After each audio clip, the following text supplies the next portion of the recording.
In this clip, we're going to be looking at how to calculate overtime rates.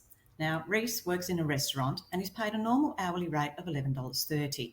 We want to calculate how much he earns each hour when he's being paid time and a half.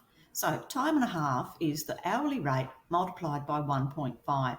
Here is his hourly rate. We need to sub that into our equation and multiply by 1.5. Put this into the calculator and we get $16.95 per hour. Don't forget your dollar sign. For this next example, we'll be looking at double time. Carmen earns $11.42 per hour, and we want to calculate her rate of pay on a Sunday when she's paid double time. Our formula for double time is the hourly rate multiplied by 2. Here is her hourly rate, so we'll sub that into our formula and multiply by 2.